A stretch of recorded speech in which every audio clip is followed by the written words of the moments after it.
Hi, and welcome to the myfreeactingclass.com lesson for Tuesday, June the 23rd. I am Michael Bean. You've got me today, Kirsten Clarkson teaching Wednesday and Thursday, and this Friday we have confirmed Patrick Sabongi. You know what, I'll try and find his IMDb and we'll look at it just before I go. Patrick is fantastic. He was the captain of the police force on Flash, very, very experienced actor, producer, director, stunt performer, stunt coordinator, who has just been tapped to lead the Bachelor of Fine Arts program at CUNY Brooklyn. And so he's in the process of putting together a faculty group to teach acting at a school in New York and is about to move his life there. But he is awesome. The only problem is going to be choosing what half hour of things we get him to talk about. So if you get a chance to come on Friday, I just highly recommend Patrick. He is, his politics are good, his values are good, his acting is good. He is a good human. Today is Story Day and Subtext Part 2. So one of the things that I showed everybody yesterday and that I want to come back to because I like it, and it sums it up visually in a way that then I don't have to do with words. Subtext is what is going on underneath the dialogue. So if we look at what I think, what I say, that most of what your character is thinking doesn't come out of their mouth. And so you can't always figure out exactly what is going on in the script just by reading the words. You have to read everything around them, and then you have to make choices about them if you want to tell a good story. And then subtext is this. It's what's underneath the words that you say. And so as a really clear, concrete example, if I could get some folks to give me the concrete example. So I'm just going to ask you, and please, if you don't want to participate, just say no thanks. Hey, Candy, do you want to help? Okay, great. So I'm unmuting you. And well, okay. Hi. So if your line is where are you going? Just say it as a fact. Say these are facts. These are just facts. Just say that. These are just facts. Right. Or where are you going? And then say where are you going, like you said that. Okay. Where are you going? Right. Those are the just facts. That's the way I recommend you rehearse when you start, is the facts. So that when you start to add the story, it can go any direction you want. So if on the page it says where are you going, and that's your one line, what you make it mean, that's subtext. So if you pick an eyeline, that's just in one corner of your screen, so you're not looking directly at the camera like you are right now, but you're looking just one corner of your screen, and you say, "Get out of here," and say that. Get out of here. Good. And if that's like a 2, give me a 5 or a 6. Really give me a big "get out of here." Get out of here. Good. Say where are you going, like you said that. Where are you going? No, really say it like you were saying "get out of here." The words are where are you going, but what you're saying is "get out of here." Do you understand? Try it again. Where are you going? Yeah, exactly. So you're going to punch them out of the room. Joseph, would you want to help me out? No? Okay. If that is, okay. What about you, Olivia? You want to help me out? Okay. Great. So pick that eyeline in the corner of your screen and say, "Hey, come back." Hey, come back. Now say, "Where are you going?" like you said that. Where are you going? Right? Completely different meaning, exactly the same words. So that's all we're talking about when we talk about subtext. Let me see if I can get one more person. Hey, George, you want to help me out? Okay, I just need to. How do I unmute you from here? I can't. Ask to unmute. There you go. Haha. There you go. Can you hear me? Yeah, absolutely. Right. So pick that eyeline in the corner of your screen. Yeah. And as simply as possible, say "I hate you." I hate you. Right. Good. And so that's your one baseline. Risk going too far with it, and just give me more intensity. I hate you. Ah, great, great, great, great. And then split the difference, right? Just give me I hate you. I hate you. Good. And now say where are you going like you said that. Where are you going? Perfect. Yeah, right? That's exactly what I want. And the I've picked you, but I can't see your name. What is going on? Technology. Hi. There you are. Artie. I'm gonna say it wrong. Do you want to help me out? You're gonna have to unmute yourself. Okay. Okay. So if you pick that eyeline in the corner of the screen and you say as simply as possible, "I love you." I love you. Good. And just think about somebody who you actually love, and say it to them, and to say, "I love you." I love you. Good. And then say, "Where are you going?" Where are you going? But say it like you said, "I love you." Where are you going? Right. And so you've probably heard this quote before, and I put it in the video or in the write-up for the video yesterday, that 75% of communication is nonverbal. So most of what you're doing when you're acting is down below the surface of the lines. And so the story we're going to look at today has a whole bunch of that. In fact, the character says one thing and means almost the complete opposite. And it's really important to know that that isn't just something that happens every once in a while with scripts, but it happens a lot. This is the kind of acting that we do, is that if your character says, "I'm fine," you have to read the script to know if they're fine or not. And that's what makes it interesting, is that the audience watches and like, "Oh, they're not fine," because I see what they're doing with their body and I see where they're looking, and the difference between like, "I'm fine" and fine mean completely different things. You're in completely different worlds there. So the script that we're going to look at today is from a project called Penosa. You would, if you were auditioning for this, you would get the breakdown, and that would have the description. Now, it was called Penosa when it was being auditioned for, and you would have had to do some sleuthing to find out that ultimately it was called Red Widow. So this is very normal, as that they will have sort of a code name for projects that are bigger budget, or that they're trying to keep secret for whatever reason, and then you just have to get sneaky. And like Radio Nowhere was shooting here in town, like may even start shooting in town in Vancouver again. And Radio Nowhere, I had to go onto the Creative BC list and then look up each one of the executive producers and the producers until I found a link to somebody who's like, "So-and-so is producing Stephen King's The Stand." And I was like, "Aha! And it wasn't public anywhere, but it wasn't actually that difficult to find out. It took maybe like 5-10 minutes of sleuthing.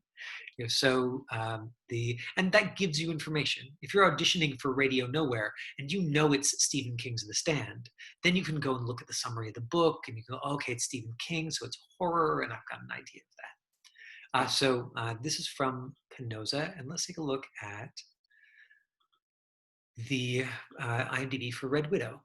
So a widow learns that her husband was a mobster and soon finds herself in the world of organized crime as she takes her revenge on those who murdered him.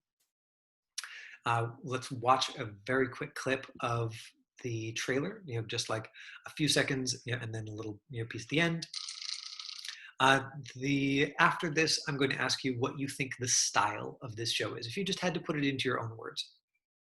So IMDb gives us a couple of words. It says, I think, crime, drama, thriller. And so that's like a place to start. But one of the reasons that I think it's very important to either watch the project, if you're auditioning for it, or watch the last project that the director and the writer did, is then you can get a sense of the tone.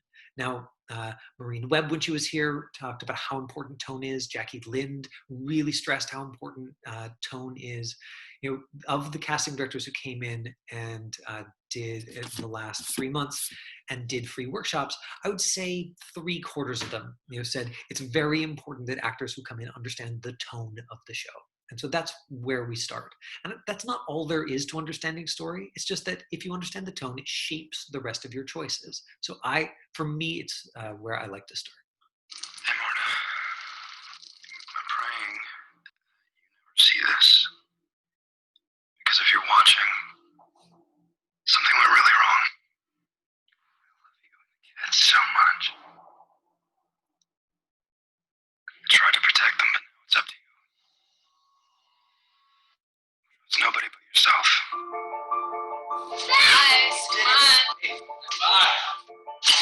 You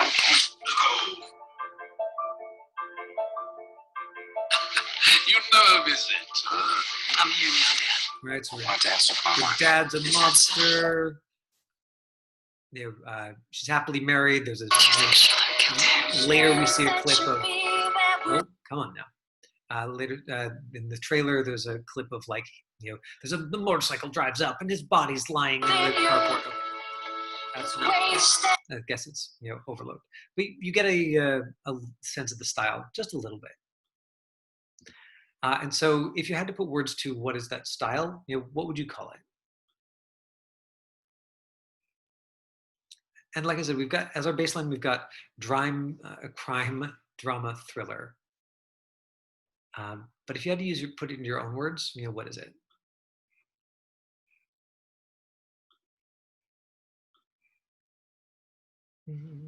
Suspense. Right. Okay. Good.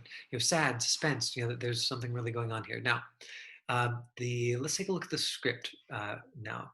So I need somebody to play the mom and somebody to play the teen daughter.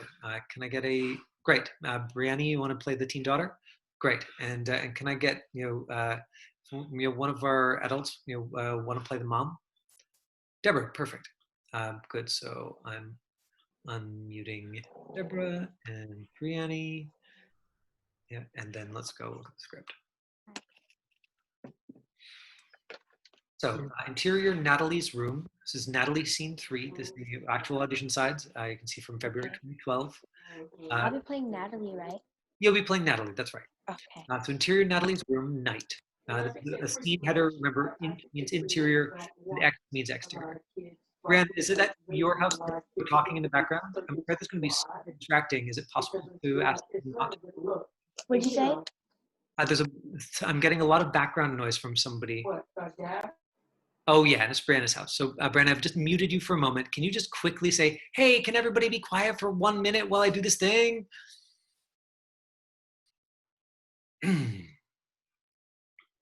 Okay. I'm gonna go to a different room. Okay. Even though the pink backdrop is fabulous, it's okay. You're good there for now. Let's just go get to this script. So here we go. Interior Natalie's room, night. Marta brushes Natalie's hair.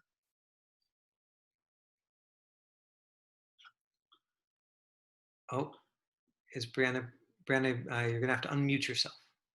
Okay.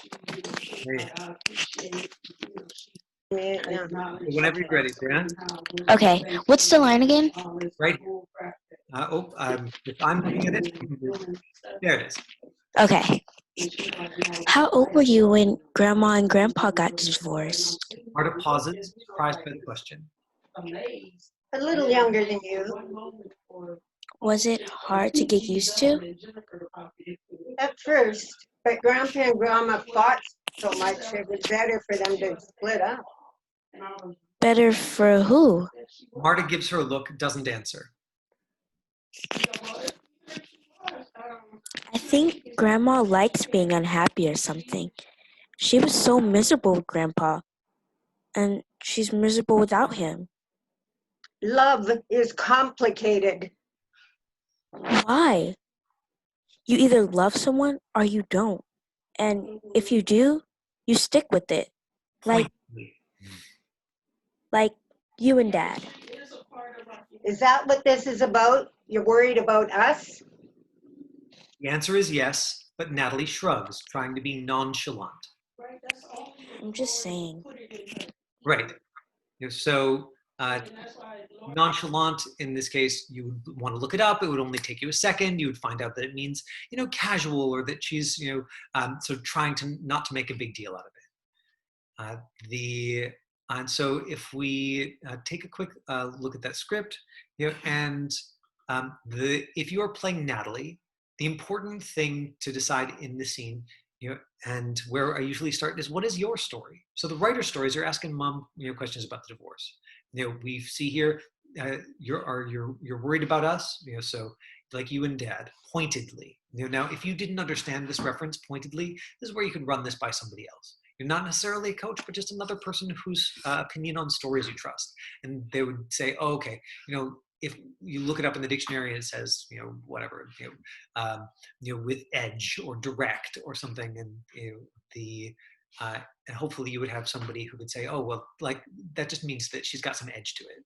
If you stick with it, and then there's the like, and that gives us this, right? So the subtext is written into this script a little bit, which is one of the reasons that I chose it. This is often not the case. A lot of the time you'll get scripts that don't have the subtext written in. If we look at the story questions, the place that I think it is important to go after the writer's story, questioning mom about grandma's divorce, is what is your story? If you're playing Natalie, what's your story here? What's the piece of the story that interests you, or that you want to tell? Can dad turn into a monster? No? Okay, no, that's Bean's question. Red Widow. Here we go. Scared, right? And so it's I'm scared my parents are going to get a divorce. Right? Great, Christina. Totally valid. Can you think of something else? Or is there somebody else who's like, actually, yeah, she's scared, but the part of the story that interests me is, I want to keep my parents together. Right? And those are, you can see how similar those both are, but they come at it from different directions. And depending on which choice you make, it's going to shape a lot of the rest of your choices. Concern, right? I've heard my parents fighting and I'm concerned. Right. Curious. We could, or she wants to help, right? See, all of these are totally valid approaches to the scene. And I think deciding which one is yours, and we still have to keep what's written in the script. We have to keep the story. So this is not a place to like be wildly creative. This is a place to go, okay, I want to be creative about my version of this. What fires me up? What lights me up? Because that's where you're going to find the most mileage. Now, Candace Elzinga came in to do a summer workshop with my students a number of years ago. It was Martina. It was Candace's assistant. And at the beginning of the workshop, she said, we just want you to take risks. We really want you to take risks. And then within maybe 15, 20 minutes of talking, she was like, just don't take any crazy risks. And it was a fantastic opportunity for like a casting director who was like saying one thing and saying the complete opposite, and to clarify in the moment, I said, I think what you mean, is that you want people to take risks with themselves and with showing themselves, but you don't want them to take risks with the plot and like altering the story. So the kind of risks you want are the ones that are about vulnerability and showing who you are and what story you want to tell. She's like, yes, that is what I mean. And so I think that hopefully clears up some of the confusion, because you will hear decision makers talk about how important it is to tell the story. And you'll also hear them talk about how important it is to like be creative and take risks. And so I think that where you're taking risks is in showing yourself and bringing yourself to it. And that also makes your tape or your version of this different from everybody else's. So give me a couple of descriptive words for Natalie. Right? We could put in concern. We could put in some feeling words. But if you're playing Natalie, what else?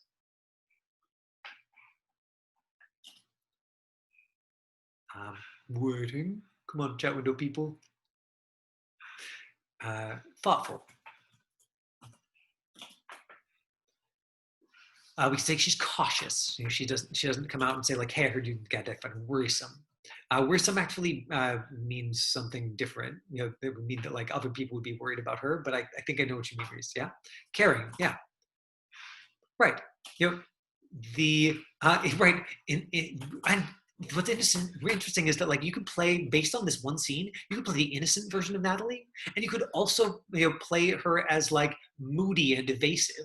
That like she's. Well, I'm not going to talk about this directly, but and I love that all of you, your first impulse was like, she's a nice person.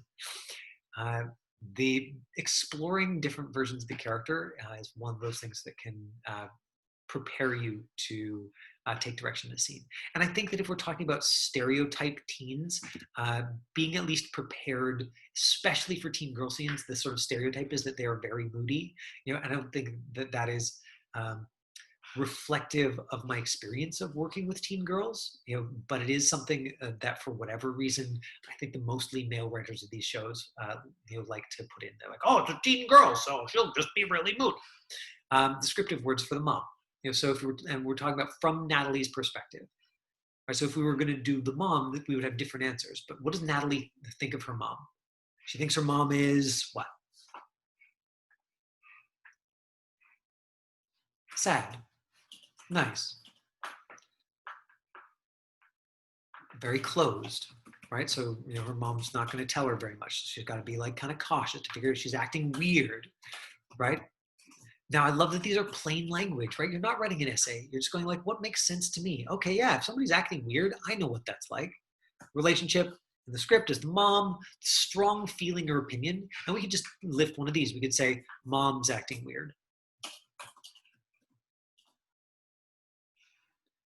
Or, you see we made other choices there. So Natalie, what I want, say I want my parents to stay together. What do I have to make my mom do or feel so that she will stay together with my dad? Guilty. Need to make her feel guilty for all this fighting. It's probably her fault, right? That would give us one version of the character. And I think would be really useful to explore. Right? And this is just part of rehearsal. This is why I said rehearse with just facts and then start playing with different versions of this. So after, so you try guilty, you'd be like, how old were you when mom and grandma got divorced? Yeah, you were my age and it was hard, right? Yeah. So you probably shouldn't do that.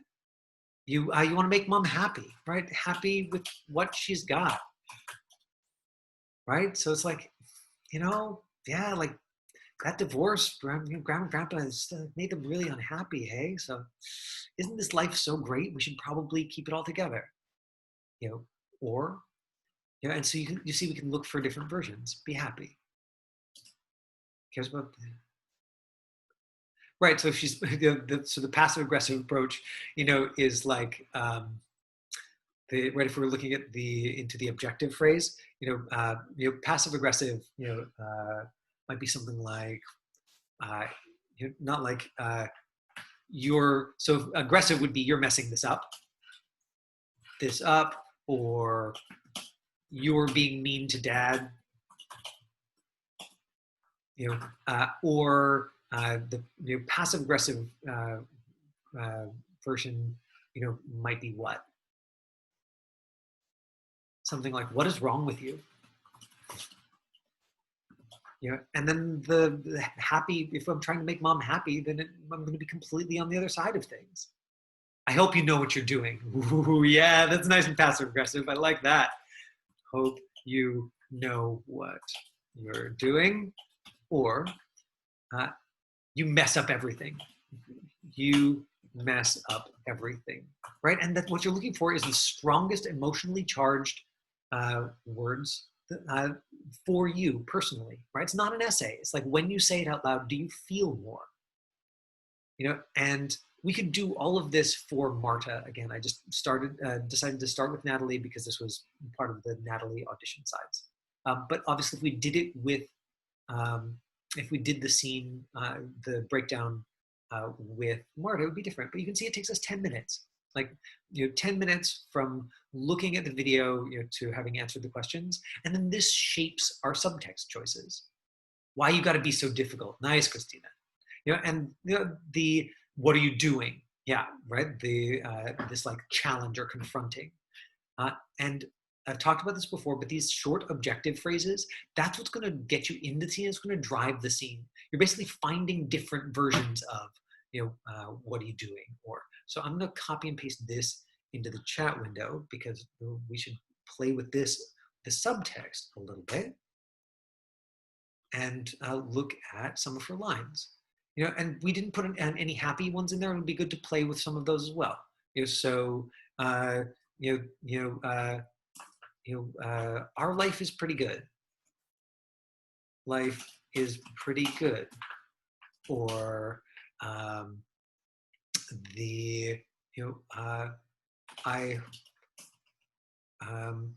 don't want you to get divorced.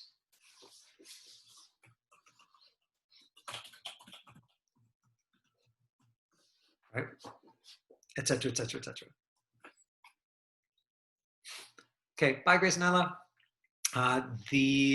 Let's take a look at the script again. So let's look at 2 lines, the first line and the last line. My friend Carrie, when she's analyzing a play, one of the exercises that she likes the most is to look at the very first line a character says when they appear in the script and the very last line they have in the play. It can be very, very instructive. You can find some really interesting things about the poetic arc of a character if you have the entire script to look at. But for this one, let's look at how old were you when Grandma and Grandpa got divorced?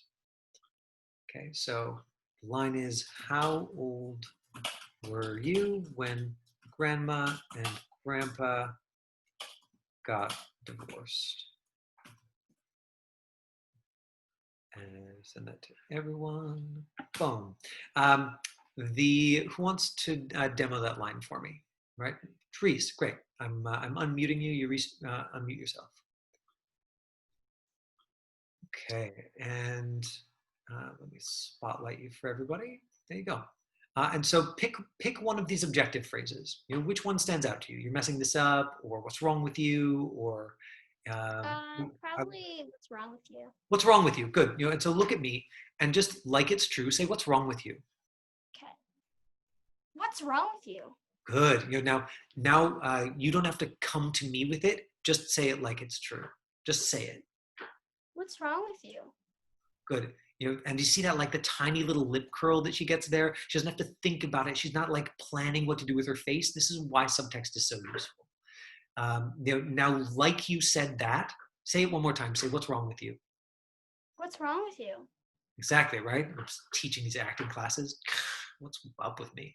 Now say, how old were you when Grandma and Grandpa got divorced? But say it like you said that. How old were you when Grandma and Grandpa got divorced? Right, and so it carries over in little ways. Anybody who's ever, if you're ever helping a friend with an audition tape, doing this exercise can be really, really useful. It can be much more effective than saying, like, say it like this.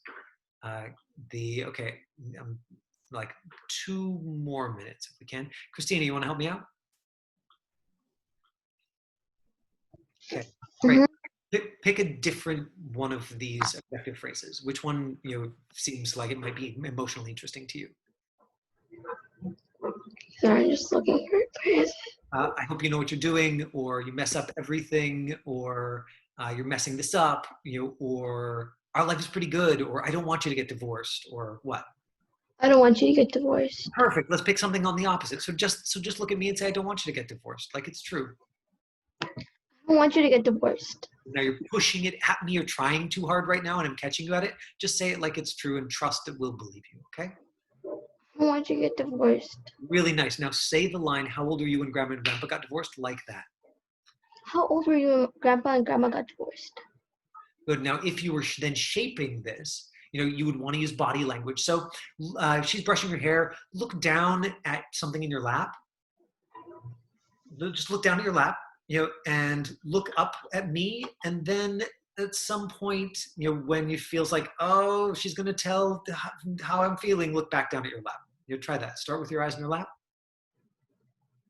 Action. How old were you when Grandma and Grandpa got divorced? Good. And so where your eyes go, particularly in a medium close-up, become huge information about how you're feeling. And what you'll see is that the body language, like where people place their bodies, but especially what they do with their eyes, is something that skilled and experienced actors are very specific about.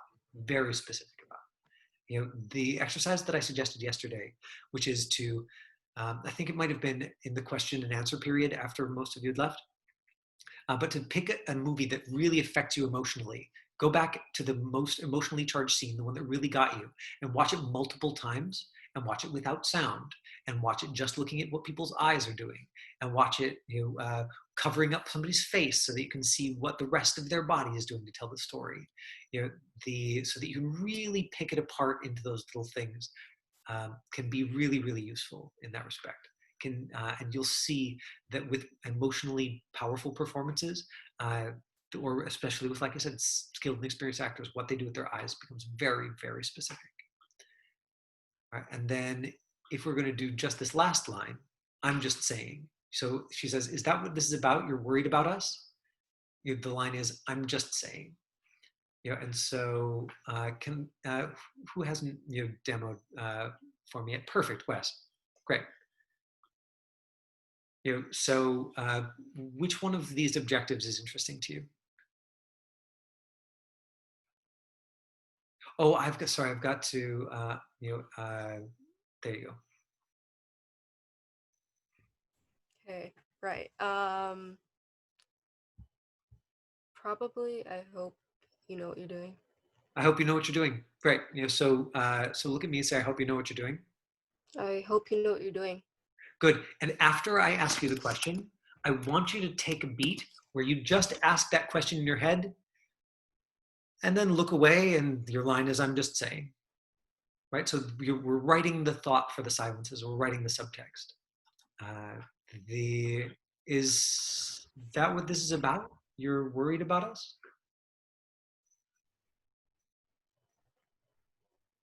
I'm just saying. Right? And you can see that it communicates beautifully and clearly. Thanks, Wes. So we did run a couple of minutes over. Thanks for sticking around. Let me give you all power to unmute yourselves. And anybody wants to, there you go. So you can, the people. Bye. Bye. Thank Thank you so much, Natalie. Bye, Michael B. Bye. Bye. Thank you. Bye. I think the littles just really like saying my last name. Michael Bean. Yeah. RT, did you have a question? Oh, you were just waving. Okay, gotcha. I'm just saying bye. Gotcha. Thank you. My pleasure. Yeah, awesome lesson today. Good, thank you. Yeah. And does anybody have questions before we wrap up? Yeah, please, George, go jump in. Yeah. Apart from obviously what you just mentioned as a resource to practice subtext, which is obviously find a favorite scene that displays emotion. I was just curious, do you have any other resources that you also use to just explore subtext, and obviously that's helped you in turn to obviously master your own way of exploring subtext? I think I talked about this yesterday. Like if I ever hit the point where I start thinking of myself as a master actor, I think I will have had a complete nervous breakdown. Like it's just, because curiosity and exploration is always my in. I don't think I'm ever going to hit the point where I'm like, I've got it down. Instead, I'm always interested in like, how else can I explore it? And this thing worked, but like, what's alive for me right now? And so. My top level answer to your question is that the thing that has been most effective for me personally is to use plain language. That I did a couple of years of theater school. I did 2 years at Douglas College after I finished high school, and they had a very sort of classical or traditional program that involved like going through and color words and verbs, and I didn't feel anything. And because I didn't know any different, I thought that meant that I was a bad actor. And it wasn't until after I finished college and I was like, oh no, actually just that approach doesn't work for me. And I explored other approaches, and especially for me, putting it into plain language and putting it into charged words that make sense to me, even if they don't make sense to anybody else, that's what makes the difference for me. And so if I'm doing an exercise and really like getting into subtext, then, let's say I've got one of the mom's lines, is that what this is about? So if that was, is that what this is about? Then I might try different subtexts, just in almost exactly the same way I just did with everybody else. I'd go, oh, you're worried about us. And I say, is that what this is about? Wait, what are you talking about? Is that what this is about? Right. And I just try things out loud to see what felt right. But for me personally, I usually won't write out the one that I like best because I'm such I'm so rule oriented that if I give myself that, then I'll be thinking about that instead of seeing the other person. So I tend to like to explore it with a couple of them and then trust that when I go back to running the scene, the ones that are most alive for me are the ones that are most interesting. And I'll use that objective as a sort of overarching, like I'll give myself that one reminder, like maybe that'll write on my script, or at least I'll know for myself that like, okay, what I'm playing here as the mom, is we're going to be okay. Yeah, and that's the scene. The scene is like, we're going to be okay. Because families are forever. Yeah, right, especially with Hallmark. Does that answer your Thank you question? for that, Michael. No, Of course. no, Yep. that was more a spiritual thought, Yes. And I've definitely also played with verbing, and active verbs, like getting a thesaurus and going through I've seen that be very, very effective for actors. It just is not effective for me personally. To go through and say, like, with this line, I'm going to punch the other person. And this line, I'm going to wake them up. And with this line, I'm going to, like, here's my tactic. It can be very effective. Any other questions? Okay. I'm so pleased that you made the time to join me. Enjoy Kirsten's lessons on Wednesday and Thursday, and I will be here with Patrick Sabangi on Friday afternoon. Oh wait, we got one more. How do you not overdo acting? Like, how do you do it naturally in the Canadians? It's a great question. I think that the easiest adjustment that you can make is bring the volume down to the same volume that you would talk to somebody who's about a foot away from you. That if you are projecting at all, then very often that's going to, like, let's see, like, right, there's something right outside my window. And if I raise my voice so that I'm talking to the thing that's just outside my window, it is going to make me sound more flat, because when my voice is a little louder, it doesn't sound real. The microphone, for most cameras, is going to hear you in incredibly intimate range. And so it's not about quieter or louder. It's about talking from where the person is listening to you from. And so I think actors often make the mistake of either pitching their voice to the size of the room they're in, or to where the camera is physically if the camera's further away from them, instead of remembering that in an audition room, or on set, the microphone is right up your nose. Like, you can hear better than people's ears. It's 1 foot away from you. And so one of the ways to approach naturalism is to think about film and TV acting as a tiny stage, right? And if it helps you, like, I've had actors like rehearse in a closet, because they're like, oh yeah, okay, right. I just need to retrain myself to think of this tiny stage. So, like, because it may be that you did a bunch of theater training or practice, and you trained yourself to fill the whole room, and that was, like, very effortful, and it took time, and you got that just in your bones as a habit. And so to get a different habit, you might have to really practice. The other thing I'll do when I was doing in-person classes is I'll get the other person to stand, like, really uncomfortably close, like actually get the other person to stand like 8 inches away from you, because then that helps you notice if you're projecting at all. People get excited, or they get nervous, and they just add a little bit of volume. And if somebody's 8 inches away from you, you can't do that. Like, it's horribly awkward. I mean, it's already really awkward, but you can do that with anybody. You can just get a friend to stand right there and be like, "Can I practice my lines with you?" Oh God, no. So noticing whether or not your volume is appropriate is the first thing. And I would say that the other thing is being able to hear how you sound. And that's something that will just take time.